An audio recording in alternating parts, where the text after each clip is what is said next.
저는 오늘 요한복음 20장 31절의 말씀을 가지고 요한복음의 기록 목적에 대해서 살펴보고 함께 은혜를 나누려고 합니다.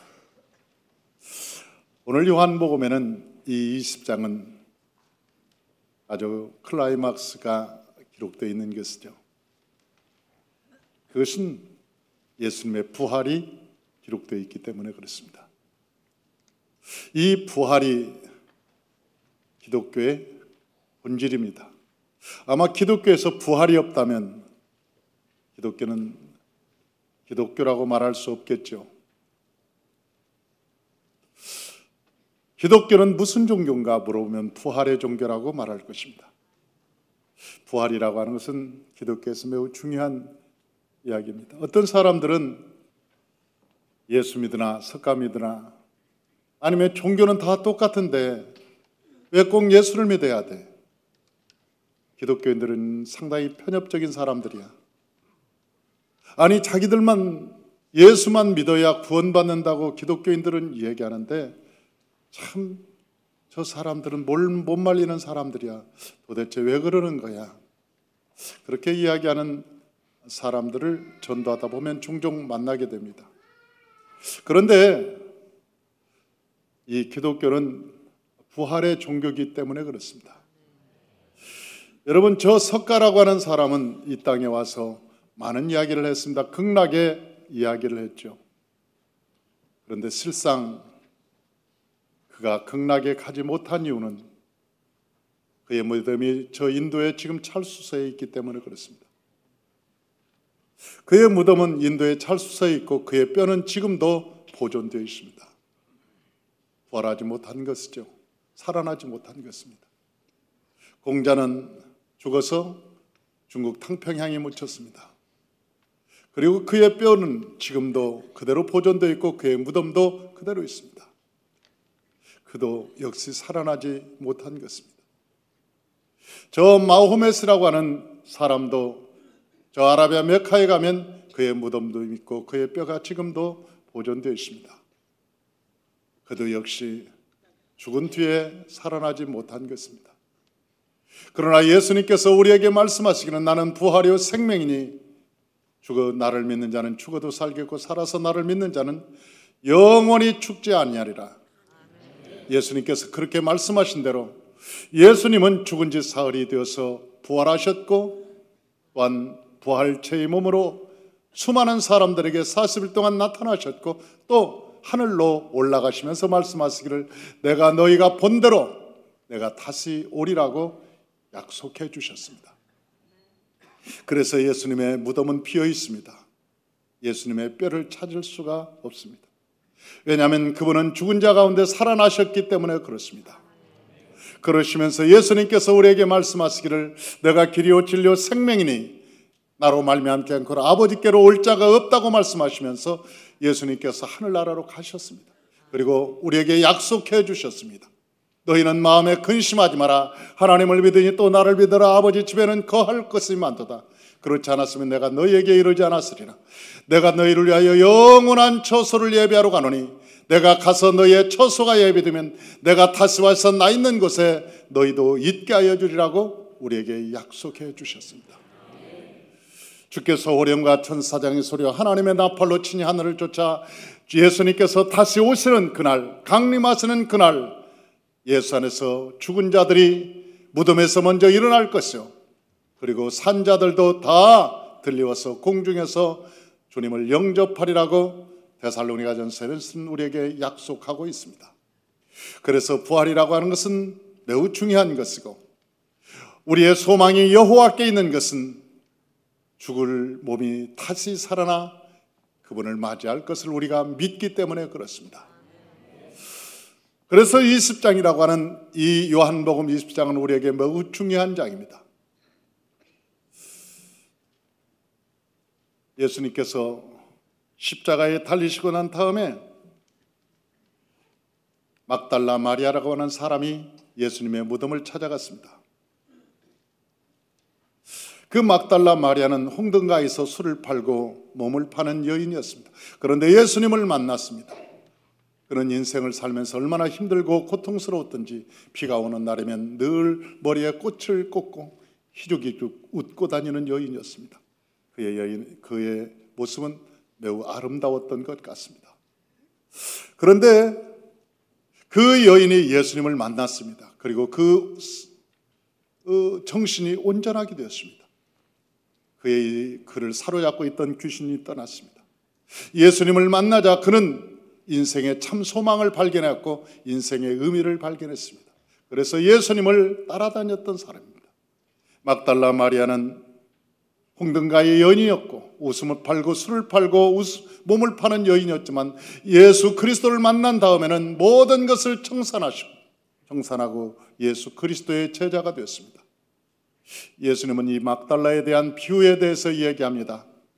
어떤 사람이 500만 원을 빚을 졌던 사람이 있다.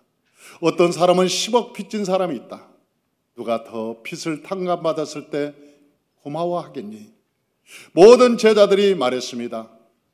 10억 빚진 자가 탕감받은 사람이 훨씬 더 고마워하겠죠. 500만 원 그 빚을 탕감받은 것보다 10억을 탕감받은 사람이 훨씬 기뻐하고 고마워하겠죠. 그때 예수님께서 막달라 마리아를 비유로 통해서 저 여인은 이 세상에 수많은 사람들이 질시하고 그리고 수많은 죄를 짓고 사람 구슬을 못했지만 나를 만나서 그 죄를 탕감받고 새 사람이 되었으니 저는 다른 사람보다 나를 더 사랑하고 고마울 거다. 그러면서 막달라 마리아의 신앙에 대해서 예수님께서 비유로 말씀하셨습니다. 그 이후로 막달라 마리아는 예수님을 진심으로 따랐고 사랑했습니다. 그런데 오늘 이 막달라 마리아가 예수님을 찾아왔습니다. 그 예수님을 찾아와서 무덤을 보니까 그 무덤은 비어 있었습니다. 당시 유대인들의 무덤이라고 하는 것은 돌로 쌓아서 나무로 문을 짜서 그 속에 한국 무덤 같지 않고 그 속에 시체를 돌을 깐 다음에 얹혀놓았습니다. 그리고 사람들이 집처럼 들랑달랑 하면서 그 시체를 모략도 바르고 향유도 바르고 그리고 관리를 했습니다. 그런데 예수님의 무덤은 아리마대 요셉이 사놨던 아주 고급 무덤이었습니다. 그런데 사람들이 예수님의 시체를 훔쳐갈까 봐 그날은 그 나무문을 뜯어내고 거기를 돌로 덮어놨습니다. 도저히 장정이라도 돌을 치울 수 없을 만큼 그 무거운 돌로 그 무덤 입구를 막아버리고 말았습니다. 그런데 막달라 마리아가 그 굴에 도착했을 때는 돌이 없었습니다. 돌이 이미 치워져 있었습니다. 그리고 안을 들여다볼 때 예수님의 시체도 보이지 않았습니다. 막달라 마리아가 천사의 지키는 사람에게 말합니다. 우리 예수님이 어디 가셨습니까? 누가 치웠습니까? 이 시체를 누가 치웠습니까? 어디 둔 곳을 알면 나한테 알려주십시오. 내가 가져다가 예수님의 그 시신을 잘 모시겠습니다. 나를 좀 알려주십시오. 그렇게 얘기할 때 예수님은 그 뒤에 계셨습니다. 그리고 그 뒤에 예수님이 마리아와의 눈이 마주쳤습니다. 마리아는 처음에는 예수님이 누군지를 몰랐습니다. 예수님은 분명히 돌아가셨고 그 시체를 누군가가 훔쳐갔다고 생각했지 예수님께서 살아나셔서 자기가 서 있다고 하는 것을 모르고 있었습니다. 그래서 선생이여 나의 주님을 좀 어디가 있는지 가르쳐 주시오. 그때 예수님께서 마리아를 불렀습니다. 마리아야 나다. 사랑하는 성도 여러분, 막달라 마리아가 얼마나 놀랐겠습니까? 얼마나 기가 막혔겠습니까? 달려가서 예수님을 만지려고 할 때 예수님께서 말씀하시기를 나는 하늘나라의 아버지께로 가지 못하였다. 나를 만지지 마라. 이 말씀 속에는 예수님은 그때 영체였다는 것을 우리는 알 수 있습니다. 예수님은 영체였습니다. 그러나 하늘나라 가시고 다시 신령한 몸을 입고 내려오실 때는 예수님을 만질 수 있는 분이셨습니다. 영이 아니라 실제로 예수님의 그 양손과 그리고 옆구리에 손을 넣어볼 만큼 육체를 가지고, 그러나 그 육체는 신령한 육체였습니다. 시공간을 초월하는 그런 육체를 가지고 계셨습니다. 예수님께서 이 세상에 오셨습니다. 그리고 예수님께서는 제자들에게 나타나기 시작했습니다. 사랑하는 성도 여러분, 예수님께서 이 땅에 오셔서 요한복음에 뭡니까? 7가지의 기적을 행하셨습니다. 그런데 21장 마지막 절을 보면 사도 요한이 그렇게 얘기합니다. 예수님께서 이 땅에 오셔서 행한 기적은 우리가 책으로 쓰면 그 책을 세상에 다 두기에 부족하다. 얼마나 많은 기적을 행하였으면 그것을 다 책으로 글로 써서 그 책을 만들어서 이 땅에 두면 이 세상이 부족하다는 거예요. 그러니까 예수님께서는 행하신 기적이 너무너무 많았다는 거예요. 이 세상에 오셔서 너무너무 많았다는 거예요. 그런데 왜 7가지만 하나님 이 요한은 기록해 놓았을까? 그 수많은 기적 속에 오늘 본문에 사도 요한이 이야기한 것입니다. 이 내용을 기록한 것은, 요한복음을 기록한 내용은 너희로 예수께서 하나님의 아들 그리스도이심을 믿게 하려 함이니라. 그분이 사람이 아니었다는 하는 것입니다. 그분이 하나님의 아들로 이 세상에 오셨고, 그분이 바로 메시아, 기름 부음 받은 자, 구세주, 이 땅을 구원할 자, 바로 그분임을 너희로 믿게 하려고 7가지의 기적을 기록했다는 거예요. 사랑하는 성도 여러분, 요한복음 1장에 보면 말씀이 육신이 되어서 이 땅에 오셨다고 말씀하고 있어요. 태초에 말씀이 계시니라. 그 말씀이 하나님과 함께 계셨고 그 하나님이 이 땅에 오셨다. 그렇게 1장은 기록하고 있습니다. 그리고 2장에는 그 말씀 오르신 그분이 말씀이 떨어졌습니다. 말씀이 떨어지자 물이 포도주가 됩니다. 물이 포도주가 되는 사건이 일어납니다. 4장에 보니까 왕의 신하였던 그 신하의 아들이 병들어서 죽게 되었을 때 예수님을 찾아왔습니다. 예수님, 내 아들 좀 고쳐주십시오. 내 아들을 좀 고쳐주십시오. 그때 예수님께서 말씀으로 그에게 약속하셨습니다. 내 아들이 낫느니라. 나중에 그 말을 듣고 34km나 되는 자기 집으로 돌아갔을 때 자기 아들이 깨끗이 나아 있는 것을 보았습니다. 그래서 물어봤습니다. 이 아들이 낳은 시점이 어디냐? 언제냐? 그걸 맞춰보니까 예수님께서 말씀하셨던 그 시점, 그 시각에 자기 아들이 깨끗이 나아 있음을 그는 발견했습니다. 5장에 보니까 38년이나 되어서 베데스다 연못에서 도저히 백방으로 노력해도 고칠 수 없었던 병, 약을 먹어도 안 되고 의원에 가도 안 되고 치료를 해도 안 되고, 그래서 고칠 수 없었던 그 병자, 그래서 38년이나 고통을 당하고 어려움을 당했던 그 사람이 예수님께서 내 자리를 들고 일어나 집으로 가라, 그 말씀 때문에 그는 일어나 집으로 갑니다. 예수님의 말씀이 육신이 되어서 오신 이 예수님, 그분이 말씀을 하시자 하나님의 기적이 일어나기 시작합니다.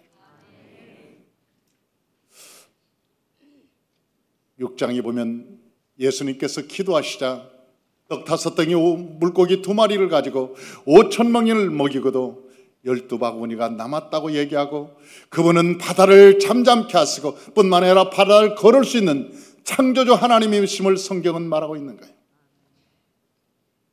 요한복음 9장에 보니까 눈이 없었던 사람, 날 때부터 소경이었던 사람, 그런데 예수님께서 그 소경의 눈을 고치는데 진흙을 이겨서 구슬을 만든 다음에 그 눈에 바르고 실로암에 가서 씻으라. 그랬더니 그 씻었더니 눈이 생겨났다는 거예요. 눈알이 생겼다는 거예요. 그곳에서 예수는 창조주 하나님이라는 사실을 말씀하고 있었습니다. 오늘 본문에 얘기합니다. 예수가 누군가를 보여주기, 나타나기 위함이라고 이 말하고 있습니다. 이 책을 쓰는 목적이 뭐냐? 이 책을 쓰는 목적이 뭐냐? 예수가 누구인가를 보여주기 위해서 이 책을 썼다는 거예요. 예수가 누구인가를. 사랑하는 성도 여러분, 우리는 예수가 누구라고 생각합니까? 예수가 하나의 종교자? 아니면 우리가 십자가에서 보는 막연한 믿음의 대상자? 많은 사람들은 예수를 믿으면서도 예수가 누군지를 잘 모르고 믿는다는 것이죠. 예수 그리스도는 어제나 오늘이나 영원토록 동일하실 뿐만 아니라 오늘도 새파랗게 살아서 우리 가운데 역사하시고 뿐만 아니라 죽은 자를 살리시고 없는 것을 있게 하시고 우리가 바랄 수 없는 중에 바라게 하시는 하나님인 것을 믿으시기 바랍니다. 예수님께서 그러기 위해서 이 글을 썼다는 거예요. 예수님은 요한복음 11장에 보면 죽어서 나흘이나 되어서 냄새가 펄펄 나는 나사로를 살리는 장면이 나옵니다. 사랑하는 성도 여러분, 이건 물리적으로 불가능한 것입니다. 과학적으로도 이미 불가능한 사건입니다. 그래서 도저히 불가능한 것이죠. 어떻게 죽어서 나흘이나 되어서 다 썩은 그 사람이 살아날 수 있겠습니까? 인간은요, 보통 죽어서 8분이 되면 뇌부터 썩습니다. 그래서 8분이 지나면 우리가 살아난다고 해도 모자라고 감각이 없어지고 뭔가 언어가 장애가 오고 시간이 지나면 식물 인간이 되는 게 살았다고 하나 식물 인간이 됩니다. 그런데 죽어서 나흘이나 되어서 썩어서 냄새가 나는 그곳에 예수님께서 말씀하십니다. 나사로야 일어나라. 그 말씀 한마디에 썩어서 냄새났던 나사로가 일어나 걸어서 나오는 거 아닙니까? 여기서 말하고자 하는 것은 어떤 누가 기적을 행했다는 것이 아니고 누가 한 사람이 능력이 대단했다는 것을 말하고는 것이 아니고 예수가 하나님이셨다는 사실입니다. 이것은 무협지의 얘기가 아닙니다. 오늘 요한복음은 그렇게 얘기합니다. 예수가 누군가를 알게 하려고 이 글을 썼다. 예수가 누군가를 알게 하려고 이 글을 썼다. 그런데 이 예수 그리스도의 사역 중에 최고의 사역은 십자가였습니다. 십자가를 짊어질 때 예수님께서는 하나님께 기도하죠. 할 수만 있다면, 주님 할 수만 있다면 이 잔을 내게서 피하게 하소서. 내 마음이 너무나 괴롭습니다. 힘듭니다. 십자가는 짊어지고 싶지 않습니다. 그런데 그 십자가를 짊어질 때 그 십자가에서 예수님과 하나님이 하나가 되었다는 사실을 우리는 알아야만 됩니다. 예수님과 하나님이 하나 될 수 있는 길. 우리가 하나님 예수와 함께 살고 싶습니다. 우리가 예수님과 함께 살고 싶습니다. 그런데 왜 많은 사람들이 예수 그리스도와 살 수 없을까요? 로마서 2장 5절에 보니까 고집 때문에 그렇다고 말합니다. 내 고집 때문에. 사람들은 고집 때문에 그리스도와 연합할 수 없습니다. 그래도 내가 썩어도 준치인데 내가 누구라고? 이래봬도 내가 이런 사람이야. 아, 옛날에 동네에서 내가 알아두던 사람이다. 내 주먹 한 방이면 다 날아갔어. 그래도 옛날에 공부할 때 내가 1등을 했어. 내가 그래도 좋은 대학에 나왔어.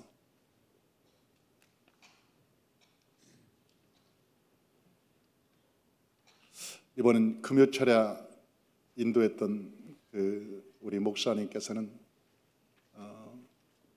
서울대 수학과를 나왔습니다. 그런데 아주 잘 나가던 분이었어요. 그런데 어느 날 하나님을 만났어요. 성령을 받았어요. 그리고 모든 것을 버리고 그는 전도사로 들어왔어요. 신학교로 들어와서 전도사로 하면서 저하고 함께 신학을 같이 했습니다. 저와 함께 연구소에 같이 근무하고 있었어요. 어느 날 하나님께서 남미로 보냈습니다.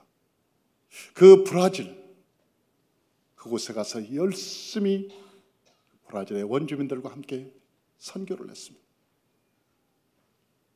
그분은 지금도 예수를 믿은 것이 너무나 행복하고 예수를 알았다는 사실이 너무나 행복하고 우리가 이 길을 걸어간다는 것이 얼마나 아름다운가. 여러분, 세상 사람들은 이 세상의 부귀영화, 명예, 권세가 더 커 보이게 생각할 것입니다. 그러나 이 세상의 가장 위대한 것은 우리가 이 땅에서 예수를 알았다는 거예요. 할렐루야. 우리가 이 세상에서 가장 위대한 것은 우리가 예수를 알았다는 거예요. 우리가 예수를 알았다는 거예요. 예수님께서 말씀하셨습니다. 네가 나를 따라오려거든 너를 부인하고 나의 십자가를 짊어지라. 우리를 부인한다는 것은 우리를 십자가에 못 박는 것입니다. 예수님께서 십자가에 못 박지 않으면 하나님께서 그를 만왕의 왕, 만주의 주로 못 만들었을 것입니다.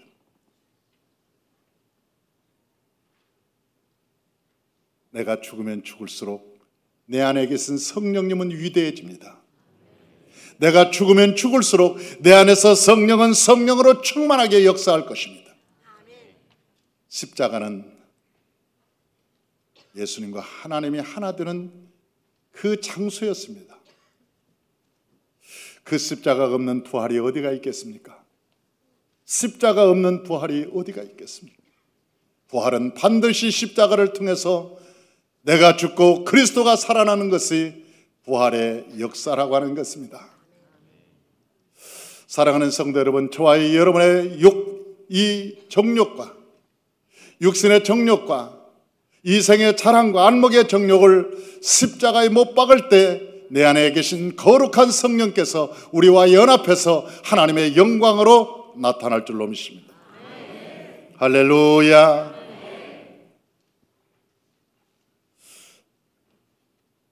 예수님께서 부활하셔서 제자들에게 나타났습니다.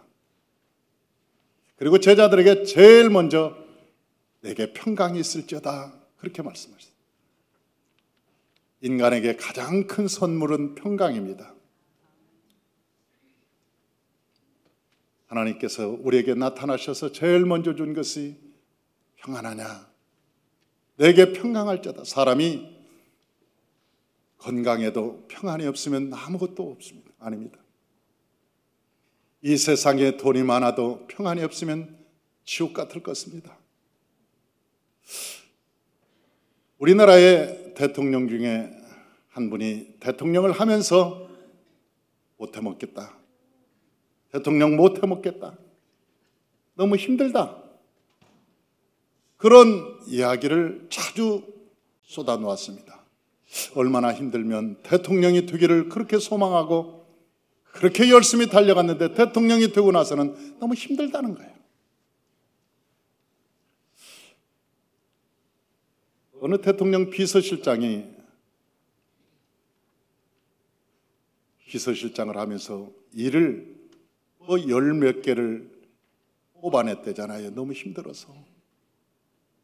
비서실장을 하는데 일을 뽑아내기를 열 몇 개를 뽑아냈대요. 너무 힘드니까. 이번에 대통령 비서실장이 바뀌면서 그분도 6개인가를 일을 뽑아냈다고 그러죠. 그 젊은 분이. 아침부터 저녁까지 너무너무 힘드니까 그 일을 하는 것에 우리가 밖에서 볼 때는 야, 비서실장이 뭐 갑질하나? 야, 권세가 있네? 뭐 여러 가지를 하지만 실제 그 속에 들어가서 보면 그 일도 만만치 않은 거죠. 굉장히 힘든 거죠. 그러니까 이가 다 빠질 만큼 힘들었겠지. 이 세상에 권세를 가진다고 해도 평안이 없는 삶이라는 것은 무익한 삶입니다. 이 세상에 부귀영화가 있다고 할지라도 내 마음에 진정한 평안이 없다는 것은 의미가 없는 것입니다. 그래서 예수님께서 우리에게 나타나셔서 제일 먼저 우리에게 주신 선물이 평강입니다. 할렐루야. 저와 여러분의 안에, 여러분의 심령 안에 평안이 있길 주의 이름으로 축원합니다. 여러분, 저 사도 바울이라고 하는 사람은 저 빌립보 이 로마의 감옥에 있을 때 빌립보 사람들에게 말했습니다. 기뻐하라, 내가 다시 말하노니 기뻐하라, 너희 관용을 모든 사람에게 알려가라. 너희는 아무것도 염려하지 마라. 오직 모든 일에 기도와 간구로 너희 구할 것을 하나님께 아뢰라. 그리하면 지각이 뛰어난 하나님의 평강이 너희 마음과 생각을 지켜주리라. 우리 마음과 생각을 누가 지켜주느냐? 하나님의 평강이 지켜주시는 거예요. 아무리 내 마음을 지키려고 해도 잠이 안 와서 불면증 걸리는 사람이 너무 많은 거예요. 무슨 문제가 닥치면 여러분 불안해서, 염려해서, 마음의 근심과 두려움 때문에 아무리 잠을 자려고 해도 안 되고 수면제를 먹어도 안 되고 여러분 가슴이 벌떡벌떡 뛰면서 안 되는 거예요. 그러나 성경에 우리에게 뭐라고 말씀하시느냐? 하나님의 평강이 내 마음을 지켜주리라.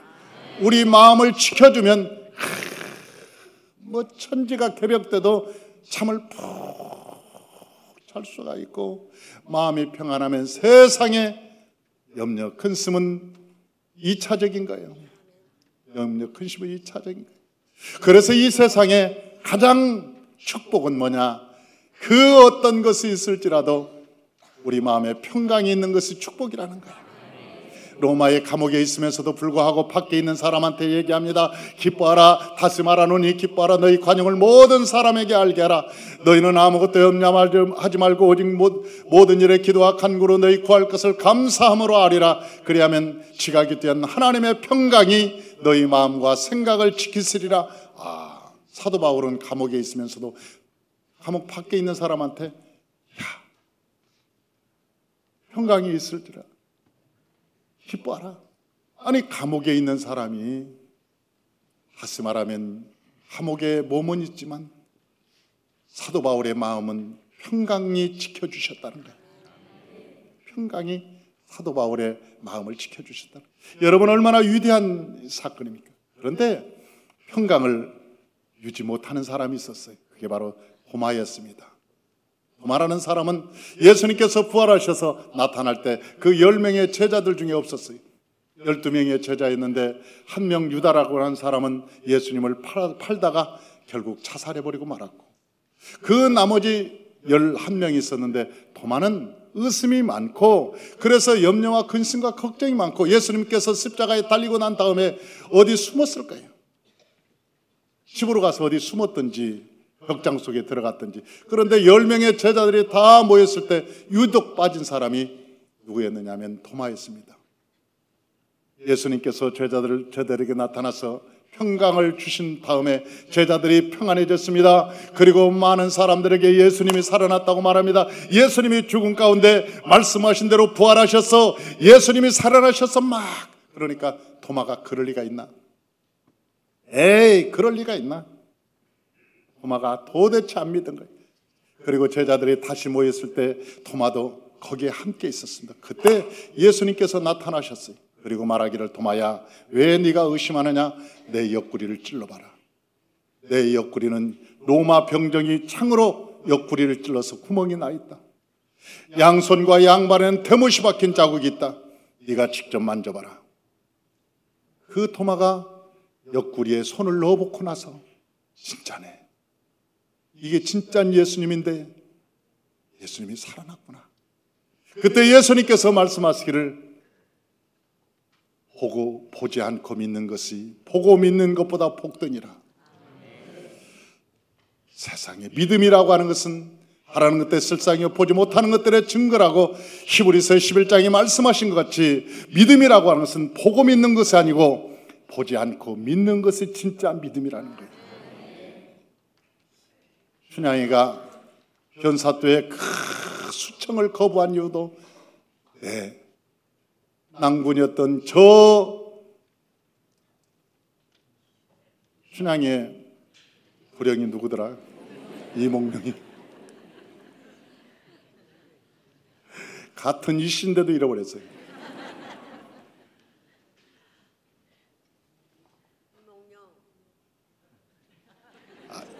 나도 알았어요 이제.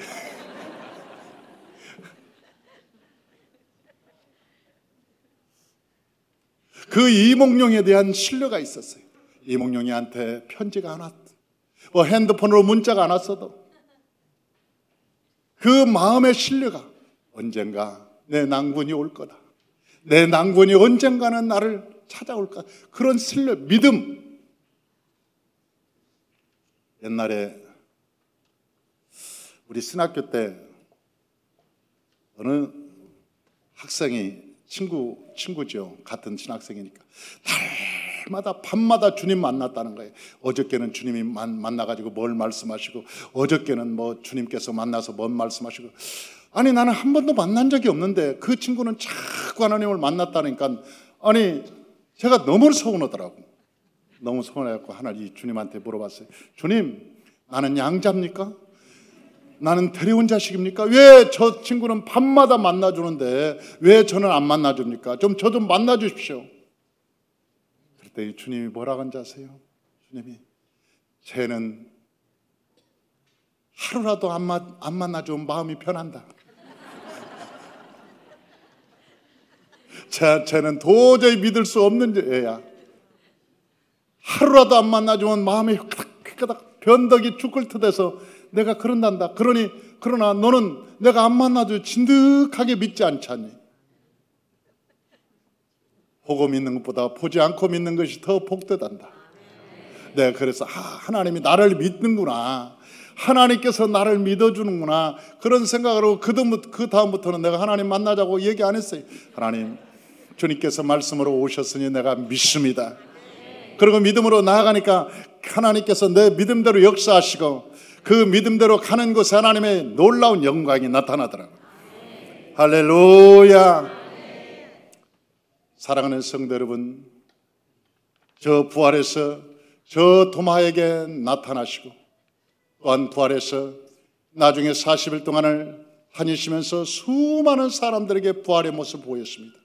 그리고 그 제자들은 예수님의 부활을 본 다음에 저 로마 사람을 만나나 이방인 저 헬라인 사람을 만나나 아니면 유대인을 만나든 예수님이 부활하셨습니다. 예수님이 저 십자가에서 죽은 지 3일 만에 부활하셨습니다. 내가 두 눈으로 똑똑히 보았습니다. 예수님이 부활하셨습니다. 그분은 하나님이셨습니다. 그분이 메시아였습니다. 로마 사람들이 예수님이 부활하셨다는 말을 못하게 하려고 수많은 사람들을 채찍을 가했습니다. 수많은 사람들을 감옥에 가뒀습니다. 수많은 사람들을 불태워 죽였습니다. 그럼에도 불구하고 그 사람들은 죽으면서도 예수님은 부활하셨다고 고백했습니다. 로마의 제국이 예수께서 부활하셨다는 것을 말 못하게 하니까 그 예수님이 부활한 것을 직접 본 사람들이 로마의 지하의 땅을 파기 시작했습니다. 그 땅을 카타콤이라고 합니다. 그리고 그 땅 속에 들어가서 250년을 그들은 살았습니다. 할아버지도 거기에 살았고 아버지도 그곳에 살았습니다.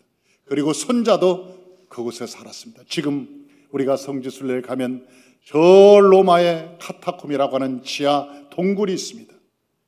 그 동굴은 미로로 되어 있습니다. 그리고 거기에는 이렇게 써 있습니다. God is here. 하나님은 오늘도 여기 계신다. 그들은 예수님의 부활을 목격했던 사람입니다.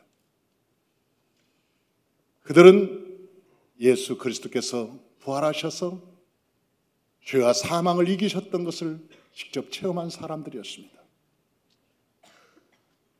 오늘 산마의 모든 성도님들은 예수 그리스도의 십자가의 사건과 예수 그리스도의 부활의 사건을 믿고 예수님께서 십자가상에서 저와 여러분의 모든 허물과 죄를 청산하시고 해결하셨다는 보증서인 예수 그리스도의 보혈을 선물로 주셨으니 저와 여러분이 예수의 피로 죄사함 받고 부활의 영광 기쁨으로 세상을 넉넉히 이길 수 있을 주 이름으로 축원합니다.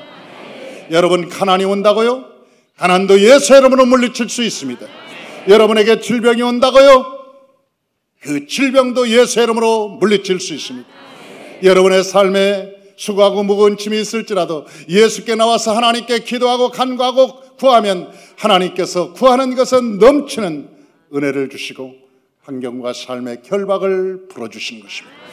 그러므로 날마다 살아계신 하나님을 믿고 성령과 함께 동행하는 저와 여러분 되시기를 주의 이름으로 축원합니다. 기도하겠습니다.